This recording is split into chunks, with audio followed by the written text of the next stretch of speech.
So I think this group had the toughest question, which was to put everything together and decide how we train the digital cardiologists of the future. So thank you very much. Well, thank you very much, and it has been really an outstanding experience, I think. My name is Ronen Beeri. I'm the outgoing chairman of the Israeli Cardiology boards, and with me... Jedrzej Kosiuk. I'm representing young electrophysiologists from Germany. And we'll present the first slide, please. So before we could assess the current state, it was very important for us to ask ourselves a big question. Who or maybe what is the digital cardiologist? And it was apparently very easy for us to decide it cannot be a robot, that it definitely cannot be an artificial intelligence placed somewhere on the server of Google. So, but maybe we suggest that maybe a cyborg, so a human being enhanced with modern technology. And as we sit here, probably we all that kind of cyborgs, because we have this technology, maybe not in the most sophisticated form like those very fancy glasses, but we use our phone for multiple purposes every day and every hour. So what we also noticed we're assessing the current status, that we observe kind of disturbing phenomena, that part of our knowledge and knowledge gained by the young colleagues is getting very superficial. So this is some kind of limitation or warning that we'll address in a second. But we also agreed that the solid knowledge that we gain during the study and collecting through our whole practice and getting the experience is something that differentiates us from those robots and from this Dr. Google.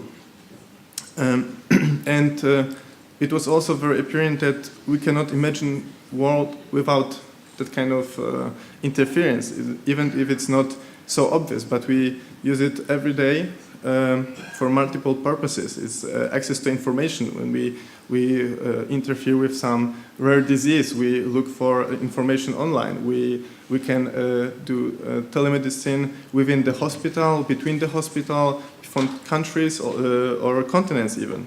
This is also important for teamwork and communication, networking. Simulators that we've seen today in probably state-of-the-art and more sophisticated form, but also the blended learning, that we still have this basic knowledge or general knowledge starting from the anatomy and through the pathophysiology, but for checking the facts, calculating risk, adjusting patient individualized treatment, we will be supported by those devices, and we are still. So for the challenges, I'll get back to Ronen. So we basically found out challenges that may be familiar to you from previous presentations, because really the scope of our group was overlapping with many of the mission statements of other groups. So the first challenge that we've identified is that patient access to their own records, which is a very beneficial and can make delivery of cardiology care much easier, actually carries with it some risks and challenges, that some of them have been presented by the wonderful presentation from the patient group. And one of the main challenges that you can see is actually the second bullet on the screen, which is access to unfiltered information. Already this has been elaborated upon, so I won't. But Dr. Google is a physician with mixed credentials, and sometimes an idea that's spread about by Dr. Google can be very difficult to eradicate, and the challenge for our hopefully digitally savvy cardiologists would be to combat this unfiltered information.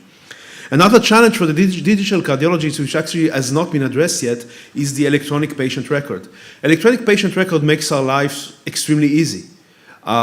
We can see all previous information at the push of a button. We don't rely on any runners coming up from the medical records department to bring the file for the patient. On the other hand, it tends to push to oversimplification, and I'm sure that all of you have been aware of copy and paste phenomena of patient records going on since the 1990s. The patient is already in heart failure, in atrial fibrillation, and as a defibrillator, but he's still a young patient that has his first myocardial infarction when you look at his file, because somebody has repeatedly cut and paste.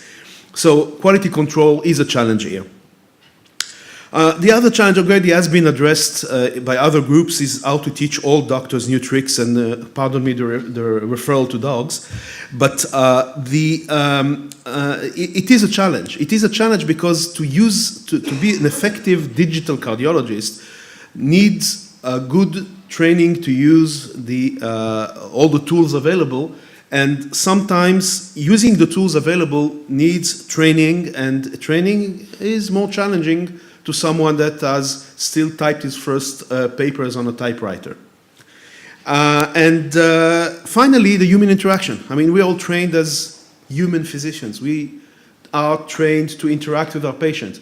If you use tools to interact with your patients that are electronic tools, how can you really assess how the patient looks like? How the patient is talking? I mean, if he has speech dyspnea, if he's sweating, if he's... So many aspects of observation that are really part of what we look for when you look at patients get lost if you give, for example, online advice using electronic tools. So the use of digital technology can be summed up for three main uses: for practice purposes, and we spoke about the electronic medical records, for example, and online decision tools that have been presented; for teaching and training, for our own ongoing medical education, and for training our trainees, and for patient education, and it has already been elaborated upon very widely. So what are the challenges and the future and the role of the ESC? So we need to update the curriculum for training our physicians to reflect the new competences needed to be a digital cardiologist. We need to upgrade the online platform, SCALE, to reflect the new learning patterns. It should be more interactive, readily updated, should be a mobile app version, bite-sized version, links to deeper knowledge, and I understand that this has already been worked upon. For example, link to the textbook or link to papers that could be accessed in their full text. We need to develop programs and tracks in congresses on non-medical competences. For example, leadership competences, communication competences, and ethics in using all of those tools. All of these competences are part and parcel of being a digital cardiologist.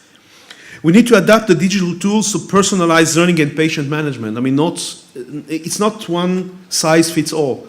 Many people need more emphasis on different aspects, and these tools need to be adapted to every consumer, quote unquote. We need to engage the necessary external expertise to provide state-of-the-art search of digital resources. And this applies not only for what we search, but also for what patient and other physicians are searching. And these tools should be emphasizing the quality control that the ESC can provide for them. So whenever you search for a subject that is cardiology related, the first thing, it has already been stated, the first thing that should pop up is the ESC branded reliable information that you need to access. And we need to use digital resources to broaden the educational focus. And the educational focus for the ESC is not only us cardiologists, but it's also GPs, it's also the nurses, which is not written here, and it's mainly the patients. And all of these tools need to be accessible language-wise, graphic-wise, and data-wise to be accessible for all of these groups. So with this, I thank you. Thank you very much. Do we have any questions for Group 7?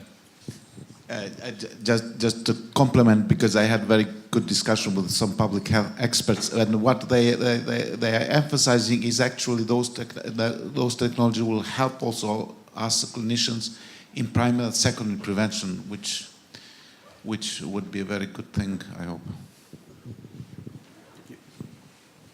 The health records should be personally controlled. I think we should add this important item because you know, there is a shared information, so you should report that it should be personally controlled. Only this is my comment. I think we're totally in agreement.